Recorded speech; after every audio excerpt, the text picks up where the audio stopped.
I'm Cassidy. And I'm Kennedy. And this is Threads of Wellth.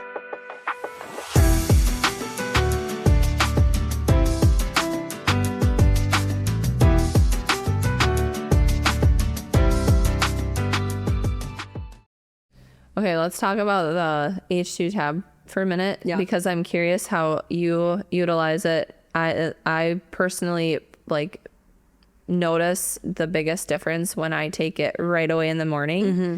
And then I always have it at night before I go to bed too, but I notice the difference the most when I take it right away in the morning, just in my increase in my energy, and starting off the day right with hydration is huge. So how do you use it? Same. First thing in the morning, I wake up and I take my isotonics with a hydrogen tablet. I look forward to that, and I know the importance of not starting your day immediately with coffee. And so that isotonics has been a really incredible thing to substitute, to wake up first in the morning, take that isotonics, take that H2 tablet or that hydrogen tablet. And then Tanner, for example, takes it in the afternoon, a little afternoon pick me up. So I don't think there's a wrong way to go about it, but I love starting my day with it. I also love ending my day. I put a hydrogen tablet in with my magnesium drink at night. I recently went on a trip to California and I forgot my tablets and I forgot my isotonics, and it's probably a mental thing too, but I just felt off. I just felt different. Yeah. And I could not wait to get back home and to reintroduce that into my routine, because I can just tell the difference it makes, like you said, in my energy levels and how I feel. And just that molecular hydrogen, fueling your body. Yeah. And speaking of travel, seriously, everybody can relate to when you travel, your digestion is off, your energy is off. I feel like whenever I don't forget it and I take it consistently when I travel, I keep on track with digestion, and everything feels normal. Yeah. And that's been a game changer, because I used to really struggle with that. Yeah. And it tastes good too. I mean, it's really hard to find things that are good for you and you look forward to taking. And so the isotonics, in my opinion, taste really good. They have the raspberry flavored hydrogen tablets. They also have unflavored tablets if that's, your kind of a vibe, but they have all the options, and everything's on their website, h2tab.com, and you can receive 10% off with the code Threads of Wellth. Today's episode is a deeply important one. Today we're joined by Karla Carlock from Oklahoma. Karla is a mom, an advocate, and a woman who has taken unimaginable grief and turned it into a mission to help protect other families. After losing her daughter Rain to fentanyl poisoning, Karla began speaking out about the dangers of counterfeit pills and help educate young people before one decision becomes a life-changing tragedy. This is a heavy conversation, but it's an important one. Our hope is that by sharing Karla's story and Rain's legacy, this episode will help parents, students, and families have conversations that can truly save lives. Karla, thank you so much for being here. Before we get into talking about advocacy and all the work that you're doing, I'd really love to just start with talking about Rain and who she was. Can you just give us some stories or just examples of who she was as a person? Yeah. Rain was kind, funny, smart, creative. She loved art and writing. She was a great big sister. And I know a lot of people say all those great things about their kids, but she truly was just special. Really, just probably the love of my life, the greatest love of my life.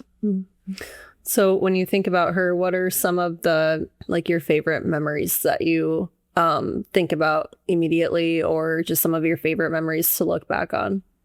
Oh, there's just so many, but I would say she loved Justin Bieber when she was little. Mm-hmm. And so I think it was second grade, she did a talent show and she sang his song, and her friend was supposed to do it with her, and her friend did, but when it came to the rapping part, her friend was quiet, so Rain rapped for her friend, the part it was that song Baby. Mm-hmm. And she was so nervous about it, but she did good. And then that same year my dad got her a life-size Justin Bieber cutout, and she had it in her room, and she just loved him, and she always wanted everything Justin Bieber. And then she loved animals. And so, like I said, we were military, so we moved all the time. So I didn't really want to have to commit to a pet because we were overseas at times. But she would sneak pets home. She'd find them outside and bring them in. And there was one time she brought home a baby duck, and I'm like, she was in high school at the time. She went on Craigslist and got it and brought it home. Oh my And then she would bring home like strays that she found, and she just loved animals so much. Mm-hmm. Oh, yeah. So she was your oldest, right? And how Yes. many other kids do you have? Raina's my oldest, and then I have 3 other kids. 3 other kids. Mhm. Okay. So for those that don't know your story, can you just tell us what happened to start off with her story? Yeah. We were a military family. We moved around probably every 2 years, to maybe 3 at the longest. But my husband was an officer in the Army, so with his position, we didn't really have a lot of stability. And so the kids enjoyed moving, but the older Rain got, the more difficult it got for her to adjust. And so she started kind of struggling with depression and anxiety. And I got her into counseling. She was on medication, and she was doing well.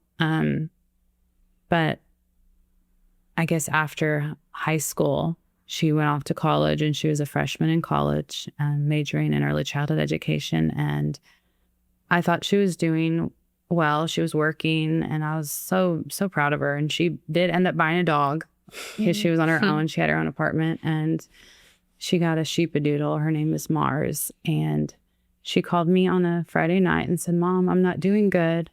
Can I get back into counseling and get back on medication?" And I said, "Yeah, I'll call on Monday." And I said, Rain, God loves you and has big plans for your life, and you're going to be an amazing teacher one day. And she said, "Thank you, Mom. I have an assignment due by midnight, but I'll talk to you tomorrow." And I said, "Okay, I love you." And I got a call the next morning that she was found dead in bed with her schoolwork still open on her computer and her dog beside her in bed. And I just kind of lost it because I didn't understand what had happened. I just spoke with her. And then at the time I also hated myself. I was like, why, God? Like, I lied to my child. I told her you had big plans for her life, and she's never going to teach. She's gone. And, I just felt like my world ended. Mm. And it basically did. Like, the world that life as I knew it is never, ever going to be the same. But my husband was deployed overseas at the time. Well, and I just was screaming, and my daughter comes in and she's like, "What's wrong?" And I said, "Rain's dead," and she starts crying. And then my other kids are like, don't understand. And we were living on base at the time, and my neighbor heard like me screaming and crying, and she came over, and I didn't know what had happened or anything. And they had to get a hold of my husband, and he got I guess a Red Cross message and came back from overseas. And it took a few months, and I found out that she passed away from a Xanax laced with fentanyl, and I didn't understand. I just didn't understand. And so we start going through her stuff, and on her computer that night, she Googled, "What does a generic Xanax look like?" And it just felt robbed, and I felt horrible that, she thought something looked real. She thought it was safe. And that one decision cost her life. And I know she didn't know that night that she was going to go to sleep and never wake up. Mm. Yeah. Yeah. I'm first of all heartbroken for you and your family, and so sorry for the pain that you've had to endure and still endure when you think about her, you talk about her. But what you're doing despite of the heartbreak is amazing, and bringing awareness and advocating for not just like parents, but also children to understand the very real consequences of this horrible drug that is probably all around us without us really knowing. So looking back, what would you say to parents just to kind of raise more awareness of what fentanyl is and how real it is and how much us and our kids are exposed to it? I would just tell them, don't think that this can't happen to me. Because I was a school nurse. I knew about fentanyl. You heard about it all the time, but you never thought it could happen to you. And I want parents to realize that they need to be involved in their kids' lives, not just like, "Hey, how was your day?" but really talk to them. And no, it's never too early to start, because I've met so many parents that have lost kids, 10 years old, 11 years old. And so I think if they have their conversations with them and explain to them the dangers in the world that they're living in and how it's just not safe, and you don't have to have the right words to say. It doesn't have to sound perfect, but just be real and be honest and tell them about the kids that have lost their lives and how it just takes one time. Yeah. Mm-hmm. What do people misunderstand about Rain's story? Well, like I told you, I was always afraid to share her story because you'll see comments that, especially online under news articles, that'll say, just your kids shouldn't do drugs. Just teach them not to do drugs. But I think a lot of people just have that opinion like, oh, it's someone that shouldn't be doing drugs, or it's just happening to people that struggle with drug addiction. Mm-hmm. But it's not. It happens to kids that try something one time, and kids a lot of times are going to experiment, or they do get desperate, fall into peer pressure, but it shouldn't cost them their life. And I want people to understand that it doesn't matter who you are, where you come from. So many kids are losing their lives to fentanyl, and it can happen to just anyone. And Rain clearly was not a kid that was involved with drugs. And she, by her Google search, you can see that. I mean, she was genuinely looking at like what she was concerned about, something that could be off. And so just to reiterate that, like, she was not a kid that ever was involved with drugs. Yeah, she wasn't looking to, and most of the families that I've met, they're just kids that they think it's a real pill. They think it's something that's real. They don't think it's an actual drug. And then there's kids that also try to experiment with marijuana that's laced and vapes. And kids are curious, or they struggle with depression or mental health or peer pressure. And so they search out things, or they just don't realize that one time could be that one time, and you'll lose your life. And so I think most of their kids that have lost their life, probably weren't struggling with addiction or trying to get high. I talked to a paramedic one time, and I guess he'd been a paramedic for a while. And he said that, when he first started, he wasn't responding to drug overdose deaths. But now mostly every call he's getting, people have passed away from fentanyl. And he said you'll have parents that go to wake their kids up for school that don't wake up in the morning, and they weren't out like at parties. They're by themselves in their room, from one pill. What are other besides like a Xanax, like what from other stories that you've heard from parents, what are their kids taking that have been laced with fentanyl? Percocets, pain pills. There's been times where I've heard of Adderall, like people that are trying to stay up and steady. Just so many different things. A lot of it is like anxiety medication, like a Xanax. And I also hear a lot of stories where people had surgery and were given pain medication, and then they're taken off of it. The doctors won't refill their prescription. And at this time, they've kind of become addicted, or their body's been dependent on the medication. And so now they go online and search for a pill that's going to provide pain relief, and it's laced with fentanyl.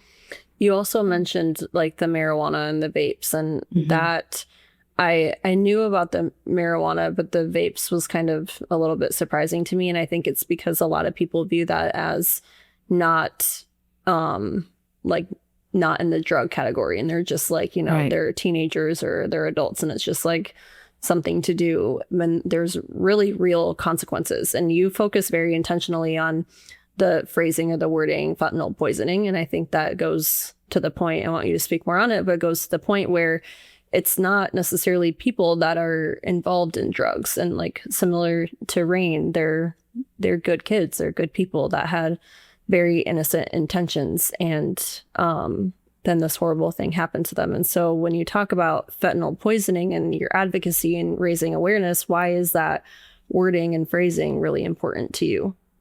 I think it's important because when you hear the word overdose, you assume that the person took a bunch of something intentionally.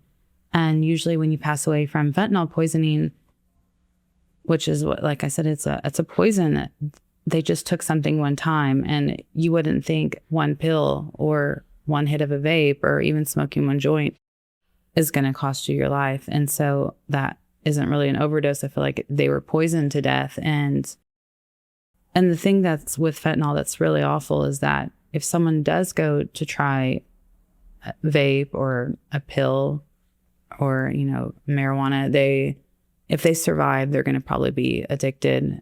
And it's just awful. And so I've met moms whose kids have struggled with addiction, and it breaks my heart because they also weren't trying to get fentanyl and die.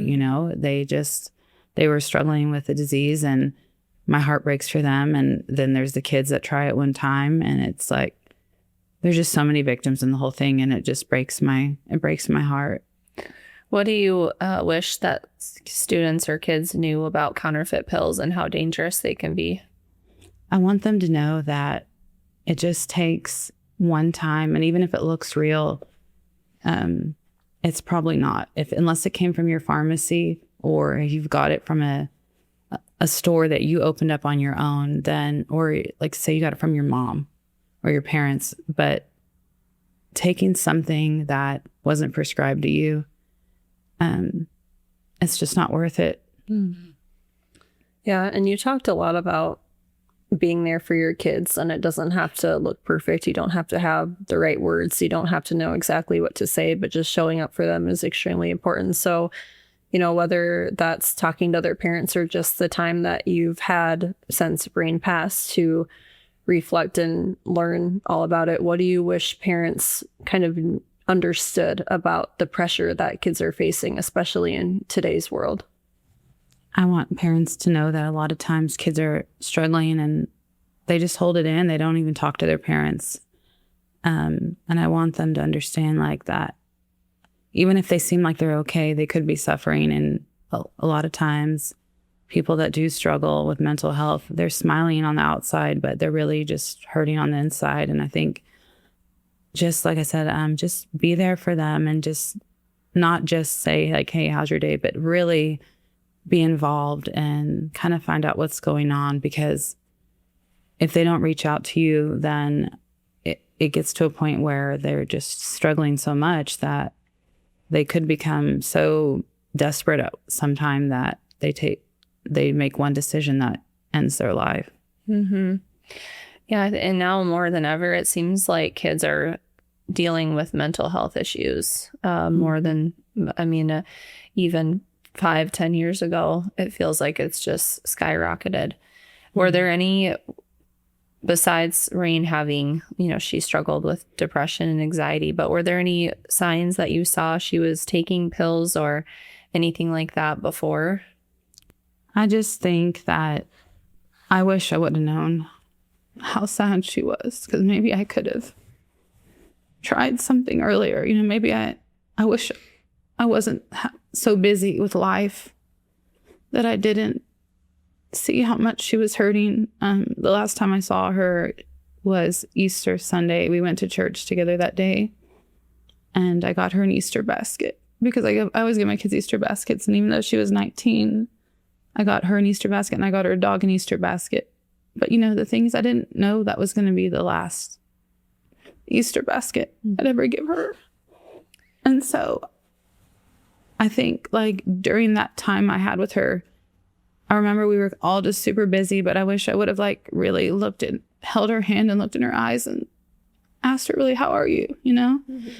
And I think that's what we need to do as parents. We really need to be involved and know what's going on and let them know that you're a safe place for them to talk to, that they shouldn't be afraid to tell you when something's wrong. And we just have to look at the things that may not be so obvious, mm-hmm. because those are going to be the signs that, they're just little things. It may not be right up front. And the thing with these pills is there may not be any signs. And that's why you have to really talk to them and educate them on it.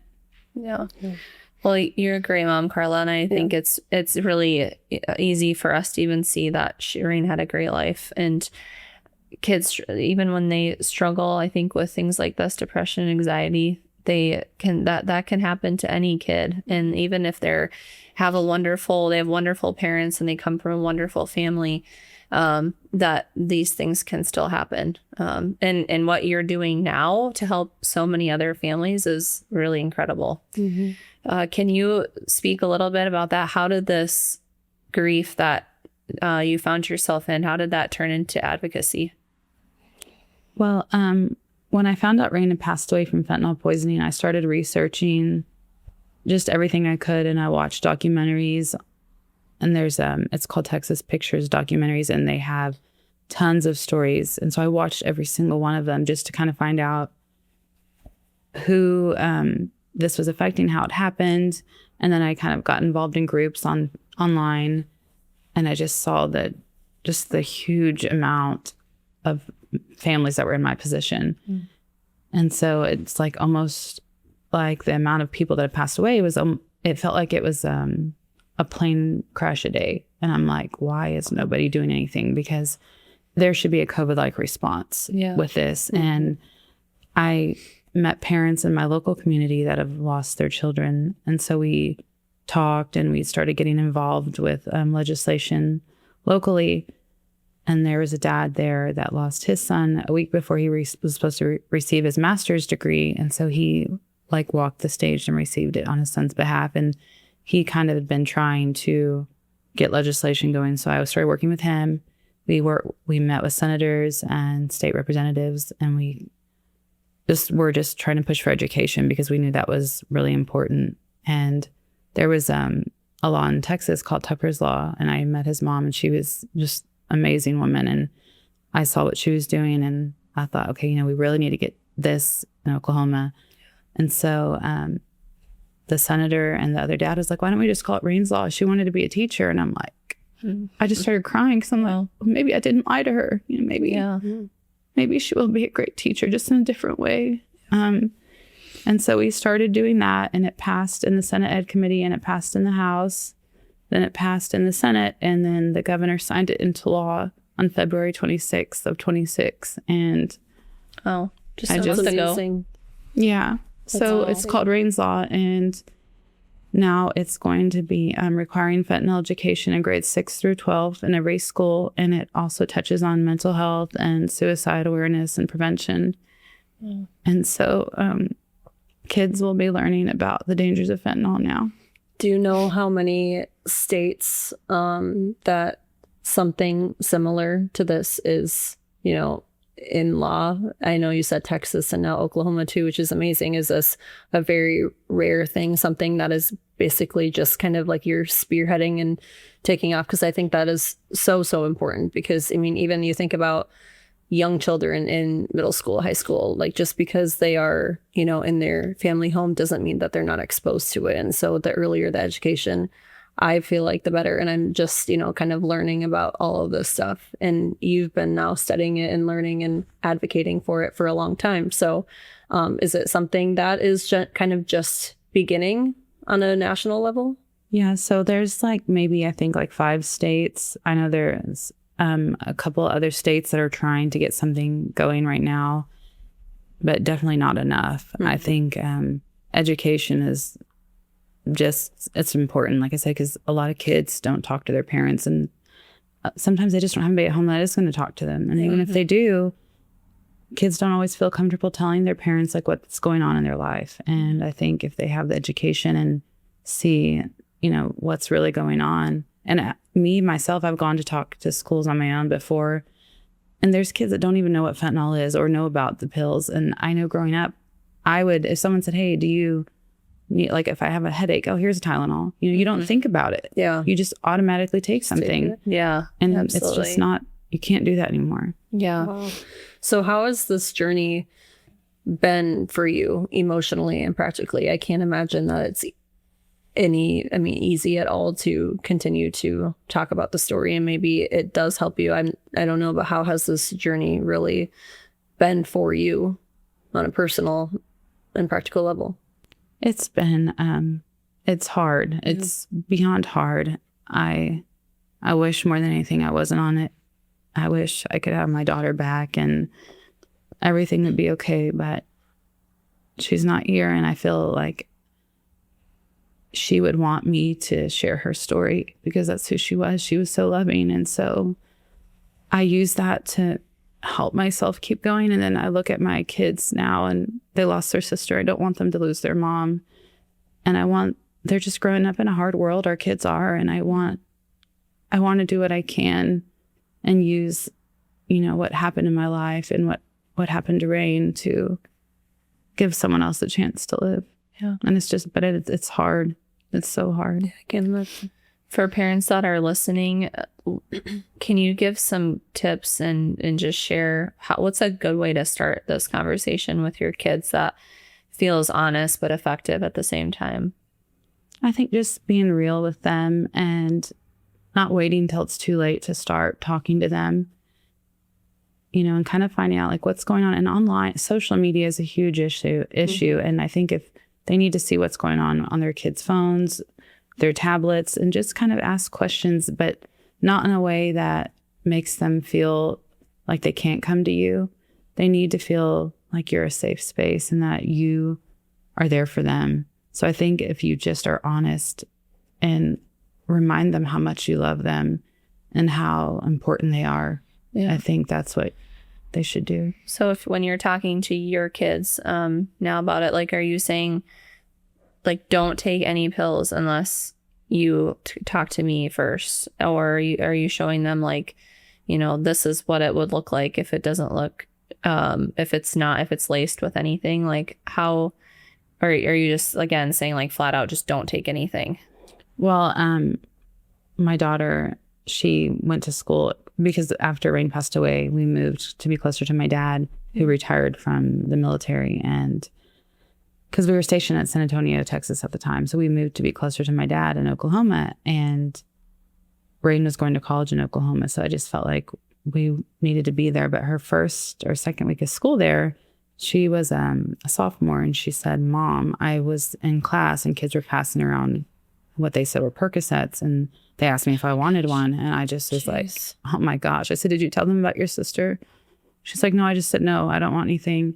So I had to call the school and I said, "I just want you to know that this is what's going on. And I hope you have Narcan." And I said, "I don't want to share my daughter's name because she's new here." Yeah. Mm-hmm. I said, "But these children could die." Yeah. And so I took her out of that school, and I really,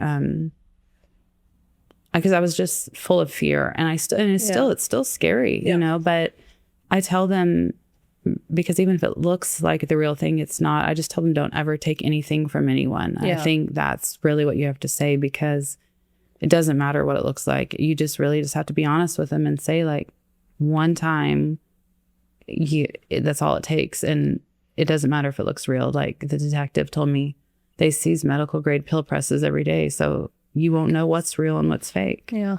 Well, that blows my mind that kids in high school be passing around pills like that. Like, I just can't wrap my head around that. I can't either. It's awful. I had someone in the town that I live in this was probably a couple months ago, was just telling me that their 5th grader came home and said that someone was trying to give them melatonin on the playground. And I'm just like, that's insane to me. Like, they're so young and they're so innocent, and they don't know I think it was 5th grade. It might've been a little bit younger, but like, you don't know what kind of a home that this student's coming from. You don't know what that could be. And then to send your kid to school, and when they're that little, not knowing what they're surrounded with and exposed to, is a very scary thought. It's crazy. It's all around us. It is. Yeah.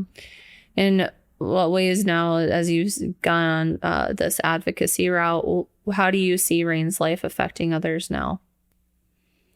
I hope that it's helping others. I hope it's bringing awareness to such a terrible problem in our country. And I hope that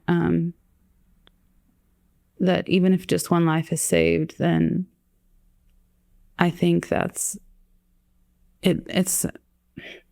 I guess I would say it's a success if even just one life is saved. Yeah. One child gets to wake up and live, and that parent gets to see them graduate and see their dreams come true. Yeah. Mm-hmm. Yeah. What does it mean to you to carry on Rain's legacy and to, or that, and then also what do you hope that people take away from Rain's story? Well, it's so important to me to keep her name alive because she's all I think about, really all day. And I see her and everything, and I know what she wanted to do. I have a video that she made exactly 1 month before she passed away for school because this class was online, and it said, I plan to teach first or second grade. It says, I love little kids and I want to make a difference in the world. And so I'm the only one that can do that because I'm her voice, and I want to make sure that she's still making a difference in the world if she's not here, because even though she's not here, the love is still alive. Yeah. And I just want to give the love that she had, that she gave to so many people. I want to keep giving it. Yeah. Yeah. Do you see your other children, how they're impacted? Do you see them wanting to continue on that legacy also that Rain left? I try to, all of our kids, you love them all, but it's just different. You love them all differently, and they all have their talents and what they love. And my son, Noah, he loves basketball, and what he did is his number is 19 because Rain was 19. So, he doesn't make a big deal about it, but he wears the number 19. And his sister told him, Rain has the best seat in the house, So they do little things like that. I don't know if they really want to advocate so much because I just kind of let them do what they want. But my 17-year-old, she said when she's more comfortable, she'll speak. But right now it's hard. Yeah. And then my 7-year-old that I told you is about to be 8, she always writes letters or draws pictures and asks me to give it to Rain when I go to the cemetery. She's like, can you give this to Rain? So, yeah. Well, yeah. Now that you have Rain's law passed in Oklahoma, do you have now like next things that you want to work on and accomplish? Yeah, I'm trying to help other families right now. Like there's a guy in our state who lost his 3-year-old to fentanyl poisoning. Oh, the mom had, I guess, an issue with substance abuse. And he told the courts, like, hey, I need my son with me. And they gave him to the mom. And so he's trying to get a law passed called Leo's Law.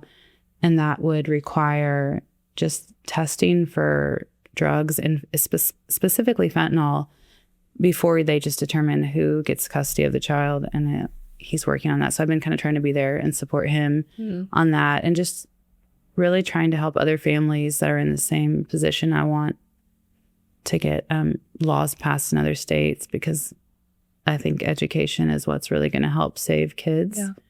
And then I also want to write a book, a children's book. Before Rain passed away, she told me, or I had asked her to write a book with me, a children's book, because my mom, she passed away. And so she always said, Karla, you need to write children's books. So I asked Rain before she passed away, I said, will you write a children's book with me and illustrate it? And she said, Mom, I'd love to.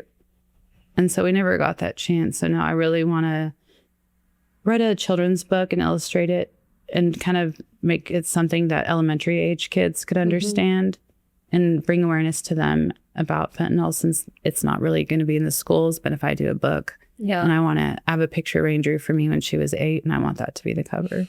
That's amazing. I can't express like how much I applaud you for doing everything that you're doing amidst the grief. I can't even begin to imagine how hard that is. But I think the fact that you are continuing to fight for our kids, not just your kids, but our kids every single day, is truly amazing. So one, I really appreciate that. And thank you for all that you're doing on a local, state, and national level. I know that, this work is very personal to you and very sensitive. But I think what you said just really hits home that, it's a horrible thing that Rain's not here with us, but if it can save one life, if it can save a handful of lives, then the work that you're doing is truly remarkable. So if Rain was listening, to this conversation, and I believe that she is in heaven, and what is something that you would want to say to her? That I love her. And that I'm so proud of her, and that I can't wait to see her again, and that I'm going to do everything she can to make sure she's teaching, and that I'm taking care of her dog. Because she said shortly before she passed away, she posted a picture on Facebook of her dog and her, and she said, I believe God made Mars just for me. And then after she passed away, I realized he made her for us too. Yeah. Because, that I didn't want to get out of bed, and I knew that my husband wasn't going to get out of bed and take care of the dog. No one else would. And I was like, that dog was her everything. So it's the closest grandchild I have.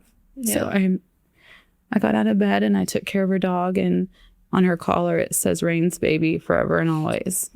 Wow. Karla, you're amazing. I'll reiterate what Kennedy said, but what really struck me is what you said about her.